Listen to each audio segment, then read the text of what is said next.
हाँ तो बच्चों, आगे हम जब फिल्टर्स पढ़ने के बाद में हमारा जो नेक्स्ट टॉपिक है वो है हमारा जीना डायोड और नॉर्मली पीएन जंक्शन डायोड। बात इक्वल है, बस थोड़ा सा अंतर होता है कि that Zener diode heavily doped diode होता है। तो सबसे पहले डायोड पढ़ने से पहले हम ये देखते हैं कि कोई भी सेमीकंडक्टर क्रिस्टल है जिसमें चार्ज कैरियर्स हमारे जो हैं वो डोप्ड होते हैं। मतलब एक अगर हम देखें कि एक सेमीकंडक्टर होता है जो इंट्रिंसिक सेमीकंडक्टर होता है। इंट्रिंसिक में क्या होते हैं, होल और इलेक्ट्रॉन बराबर होते हैं। होल और इलेक्ट्रॉन्स बराबर होते हैं, जैसे कि हमने 12th क्लास में पढ़ा था अर्धचालक। तो कोई भी सेमीकंडक्टर क्रिस्टल होता है उसमें चार्ज कैरियर डोप्ड होते हैं तो वो एक्सट्रिंसिक बन जाता है। मतलब अगर हम किसी शुद्ध सेमीकंडक्टर में अशुद्धि मिला दें तो उसको कहते हैं एक्सट्रिंसिक सेमीकंडक्टर। अशुद्धियाँ मिलाने को कहते हैं डोपिंग, डोप्ड प्रोसेस।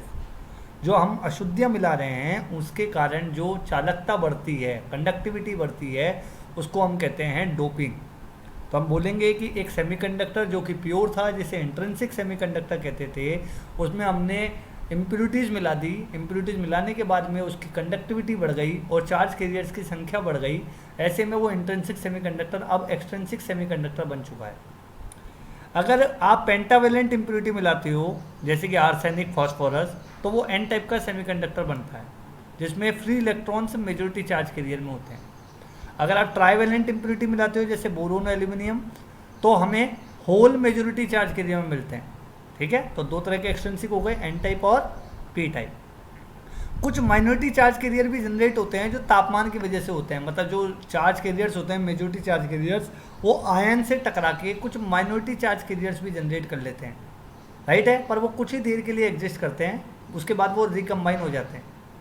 ठीक है, तो जो माइनॉरिटी चार्ज कैरियर्स हैं वो पैदा भी होते रहते हैं और ख़त्म भी होते रहते हैं। राइट, तो ये तो था नॉर्मली हमारा सेमीकंडक्टर का कॉन्सेप्ट। अब हम जीना डायोड का कॉन्सेप्ट पढ़ते हैं। जीना डायोड एक ऐसी चीज़ है जो एक एन टाइप के सेमीकंडक्टर जो कि बहुत ही हैवीली डोप्ड है, और एक पी टाइप का सेमीकंडक्टर जो कि हैवीली डोप्ड है, दोनों की डोपिंग बहुत हाई अमाउंट में है।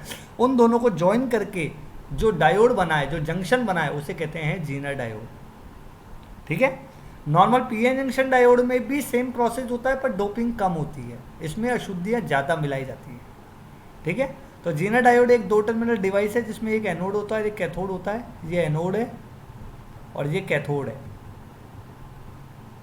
ठीक है, आगे चलते हैं हम। अब हम पढ़ते हैं वर्किंग। जो जीना डायोड है वो तीन कंडीशंस में काम करता है, एक जीरो बायस में, एक फॉरवर्ड बायस में और एक रिवर्स बायस में। जीना डायोड जब जीरो बायस में काम करता है तो जब हम कोई वोल्टेज उस पर अप्लाई नहीं करते जीना डायोड पे अक्रॉस द जंक्शन, तो जो इलेक्ट्रॉन्स होते हैं कहाँ के, पी, जो एन साइड के होते हैं वो पी साइड में जाते हैं। मतलब एन साइड के इलेक्ट्रॉन पी साइड में जाएंगे और जो पी साइड के होल्स होते हैं वो एन साइड में जाते हैं। ध्यान रखना, अभी हमने बैटरी से सप्लाई नहीं लगाई है। ये ऐसा क्यों कर रहे हैं, इक्विलिब्रियम को अटेंड करने के लिए। एन टाइप के इलेक्ट्रॉन पी की तरफ जा रहा है और पी टाइप का होल एन की तरफ जा रहा है, जिससे कि साम्य अवस्था बन जाए और दोनों तरफ equal number of charge carriers हो जाए। मतलब दोनों तरफ न्यूट्रलिटी की कंडीशन हो जाए। ऐसा नहीं हो कि एक तरफ पॉजिटिव सिरा ज़्यादा है और एक तरफ नेगेटिव सिरा ज़्यादा है, क्योंकि इलेक्ट्रॉन्स नेगेटिव होते हैं, होल्स पॉजिटिव होते हैं।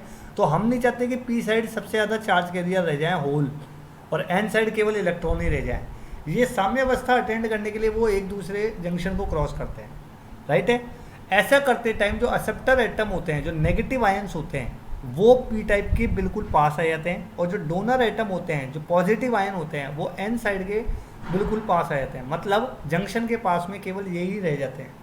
राइट है, तो उसकी वजह से एक इलेक्ट्रॉनिक फील्ड जनरेट हो जाती है। किसकी वजह से, उन नेगेटिव आयन और पॉजिटिव आयंस की वजह से। और वो क्या करते हैं, अब आगे डिफ्यूजन की प्रोसेस को रोक देते हैं। डिफ्यूजन कौन सा प्रोसेस है, जब एन टाइप के चार्ज कैरियर पी टाइप में कूद रहे थे और जो पी टाइप के चार्ज कैरियर है वो एन टाइप में कूद रहे थे। मैं दोबारा बोल रहा हूँ, एन टाइप के चार्ज कैरियर पी टाइप में कूद रहे थे और पी टाइप के चार्ज कैरियर एन टाइप में कूद रहे थे, साम्य अवस्था अटेंड करने के लिए, इक्विलिब्रियम अटेंड करने के लिए। ऐसी कंडीशन को हम बोलते हैं इक्विलिब्रियम कंडीशन, और इस प्रोसेस को कहते हैं डिफ्यूजन। ठीक है, पर इस प्रोसेस के दौरान कुछ चार्ज कैरियर न्यूट्रल हो जाते हैं रिकम्बाइन होके, और जो जंक्शन होता है जहाँ पी और एन मिले पड़े हैं, उस जंक्शन के पास में केवल आयंस रह जाते हैं। वो आयंस क्या करते हैं, एक इलेक्ट्रिक फील्ड जनरेट कर लेते हैं जो कि आगे के डिफ्यूजन के प्रोसेस को रोक देती है।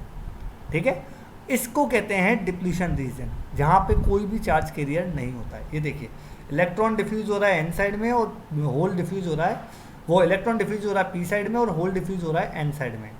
उसकी वजह से रिकम्बिनेशन हुए, रिकम्बिनेशन की वजह से केवल और केवल आयन्स लेफ्ट हो जाते हैं यहाँ पे, और इसकी वजह से एक परत बन जाती है जो आगे इन इलेक्ट्रॉन को नहीं जाने देती है और होल को नहीं जाने देती है। इसे कहते हैं ओपन सर्किट मोड। क्लियर हो गया बात?